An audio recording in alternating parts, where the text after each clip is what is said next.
Kawan-kawan sekalian, kaum Madian adalah sebuah bangsa yang pandai berbahasa Arab. Ibu kota kediaman mereka diberi nama Madian.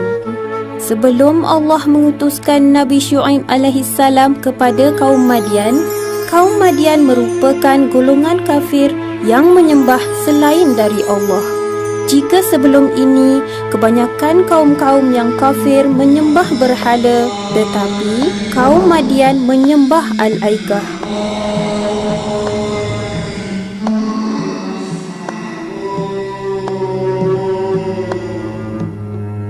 Al-Aikah ialah sebatang pokok aik yang di kanan kirinya dilitupi hutan tebal.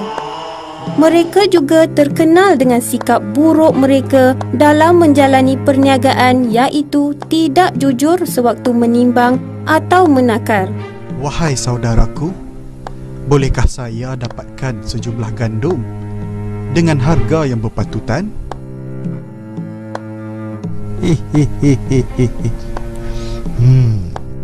Mereka sering mengurangkan sukatan di dalam urusan jual beli daripada jumlah sebenarnya.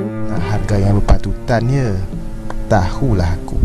Seperti Rasul-Rasul sebelum ini, Nabi Syuaib alaihissalam juga telah berusaha menyampaikan risalah Allah kepada mereka. Baginda mengajak mereka semua menyembah Allah dan tidak menyekutukannya. Baginda juga melarang mereka dari terus melakukan perbuatan tercela dan merugikan orang lain. Kami tidak akan percaya dengan ajaran kau, wahai Syuaib. Tanpa berputus asa, Nabi Syuaib alaihissalam berdakwah lagi. Baginda menegaskan bahawa pentingnya menegakkan keadilan dengan bersikap jujur dalam menetapkan sukatan dan timbangan serta menghentikan kezaliman. Selain daripada ketidakjujuran kaum Madian di dalam urusan perniagaan, mereka juga adalah golongan manusia pertama di dunia yang suka duduk di tempat laluan orang ramai dengan tujuan untuk merampas harta benda yang dibawa oleh orang-orang yang lalu lintas itu secara paksa. Tolonglah kalian, tolong. Janganlah ambil barangan kepunyaan hamba. Hei orang tua, tiada siapa yang boleh menghalang kehendakku. Manakala perbuatan mencuri, merompak dan menyakiti hati orang lain sudah sebati dalam kehidupan mereka sehinggakan mereka tidak lagi rasa bersalah mahupun malu di atas perbuatan mereka itu.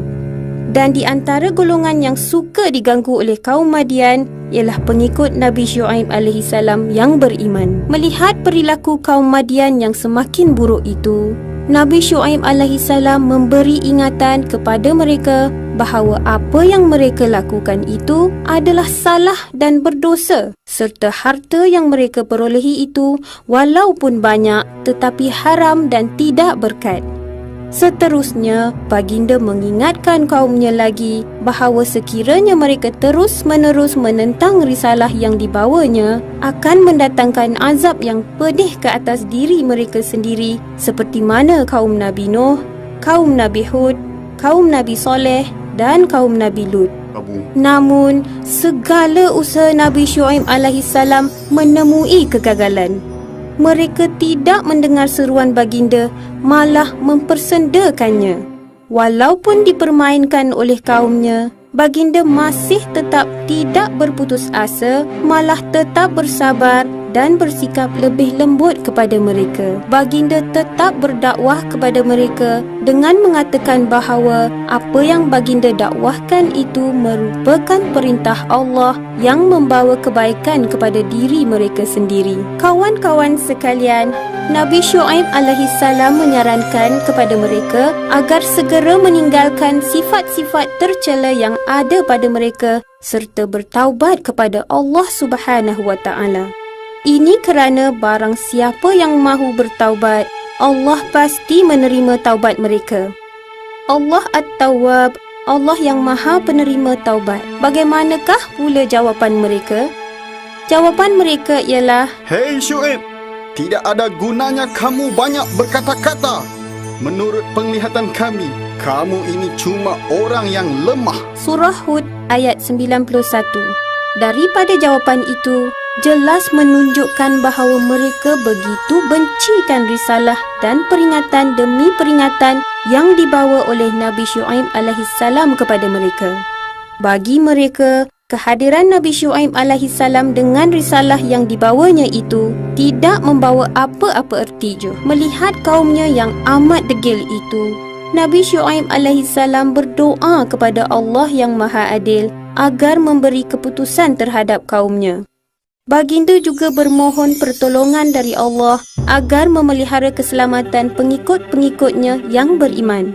Sesungguhnya Allah tidak akan menolak doa Rasulnya apabila memohon pertolongan kepadanya dari ancaman golongan yang kafir. Tidak lama selepas Nabi Syuaib alaihissalam berdoa kepada Allah, datanglah beberapa jenis azab Allah yang amat dahsyat. Allah telah mengirimkan kepada kaum Madian awan yang bersuhu teramat panas. Ini bermakna mereka telah mengalami udara yang sangat panas dan bertambah panas dari hari ke hari. Walaupun banyak air yang diminum dan mencari tempat yang mereka rasa boleh melindungi mereka dari udara yang panas itu, namun sia-sia belaka. Keadaan ini berlanjutan sehingga 7 hari.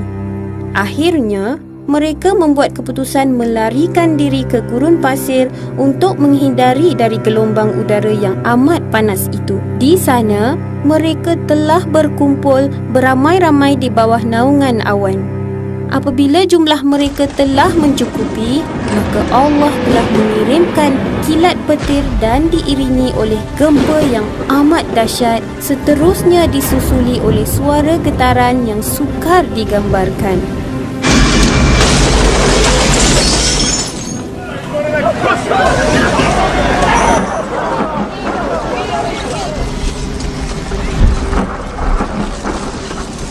Allah Al-Hafiz, Allah Maha Memelihara. Allah telah memelihara keselamatan Nabi Syuaib alaihissalam dan pengikut-pengikutnya yang beriman dengan kasih sayang. Setelah turunnya azab yang amat mengerikan itu, sambil memandang ke arah kaumnya yang telah musnah, Nabi Syuaib alaihissalam sempat berkata kepada roh mereka, Bukankah aku sudah menyampaikan risalah-risalah Tuhanku kepada kamu?